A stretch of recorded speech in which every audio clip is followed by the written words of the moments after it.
পিরোজপুরের বহুল কাঙ্ক্ষিত ২৫০ শয্যার আধুনিক সদর হাসপাতালের নতুন ভবনটি লিফট ও আসবাবপত্র সংকট সহ নানা জটিলতার অজুহাতে বারবার তারিখ বদল করেও চালু করা হয়নি। সর্বশেষ নির্ধারিত ৩০ জুনের মধ্যে আংশিক চালুর ঘোষণা দেওয়া হলেও তা কার্যকর হয়নি। ফলে কাগজে কলমে ২৫০ শয্যা হলেও পুরনো ১০০ শয্যার সীমিত ভবনে দুর্ভোগের মধ্যে চিকিৎসা সেবা নিতে বাধ্য হচ্ছেন সাধারণ রোগীরা। এ নিয়ে আরও জানাতে আমাদের সঙ্গে যুক্ত হচ্ছেন শাফিউল মেল্লাত।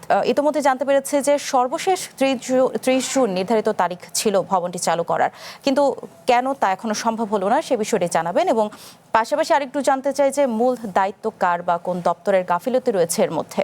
বিলাসী, পিরোজপুর জেলার প্রায় ১২ লক্ষ মানুষের একমাত্র চিকিৎসা নেওয়ার জায়গা কিন্তু এই পিরোজপুর জেলা হসপিটাল। তবে এখানে ১৯৮৪ সালে ৩১ শয্যা থেকে হসপিটালের চিকিৎসা শুরু হয়। এরপরে ধাপে ধাপে কিন্তু ১০০ শয্যা হাসপাতালে পরিণত হয় এই জেলা হসপিটালটি।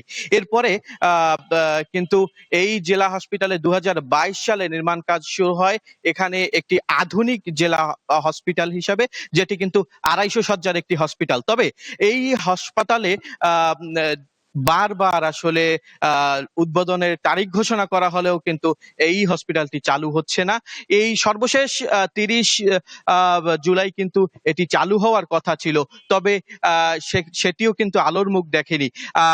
এই হসপিটালটি মূলত বারবার চালু না হওয়ার পিছনে এই হসপিটালের যারা কর্তৃপক্ষ রয়েছে, নির্মাণাধীন কর্তৃপক্ষ, গণপূর্ত বিভাগ দাবি করছে যে আসলে লিফট সংকট এবং আসবাবপত্র সংকটের কারণে কিন্তু এই হসপিটালটি চালু হচ্ছে না।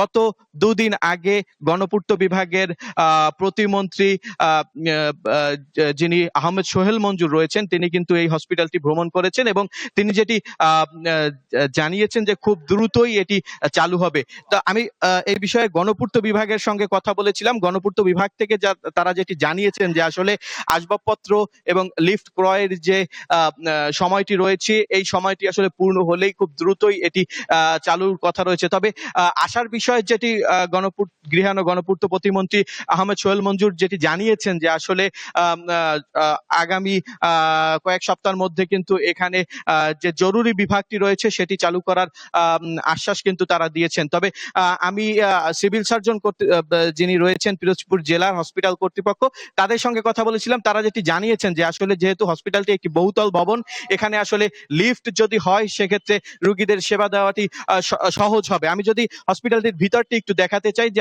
আসলে কিন্তু হসপিটালের সব ধরনের কাজ কিন্তু ইতিমধ্যে সম্পন্ন হয়েছে, তবে এই সামান্য কাজের বা ছোট ছোট অজুহাতে কিন্তু হসপিটালটি চালু হচ্ছে না। আমি আরেকটু বিষয় জানিয়ে রাখি, এই হসপিটালটি আশপাশে কিন্তু কয়েকটি বেসরকারি হাসপাতাল তৈরি হয়েছে, যেগুলো আসলে রোগীদের কাছ থেকে অতিরিক্ত চিকিৎসা ব্যয় নিয়ে কিন্তু এই হসপিটালের সেবা বহন করতে হচ্ছে। সে বিষয়ে কিন্তু হাসপাতাল যিনি সিভিল সার্জন রয়েছেন তিনি তদারকি করছেন বলে আমাদেরকে জানিয়েছেন। আরেকটি বিষয় জানিয়ে রাখি, যে আসলে পিরোজপুরের যে অন্যান্য উপজেলা হাসপাতালগুলো রয়েছে সেখানে কিন্তু ৫০ শয্যা বিশিষ্ট হসপিটাল, সেখানে শয্যা থাকলেও কিন্তু চিকিৎসকের অভাবে সেই হসপিটালগুলোতেও কিন্তু আসলে সেভাবে চিকিৎসা নেওয়া হচ্ছে না। সব মিলিয়ে যেটি বলা যায় যে আসলে মানুষের যে প্রত্যাশা, যে এই চিকিৎসা এই ভবনটি চালু হলে বা এই ২৫০ শয্যা হসপিটালটি চালু হলে মানুষ এখানেই কিন্তু চিকিৎসা পাবেন, অন্যথায় কিন্তু খুলনা, বরিশাল সহ বিভিন্ন জায়গায় তাদের চিকিৎসা নিতে হচ্ছে। তো কর্তৃপক্ষ যেটি বলছে যে আসলে তারা সর্বোচ্চ চেষ্টা করছে, খুব দ্রুতই এই হসপিটালটি চালুর আশ্বাস তারা দিয়েছে।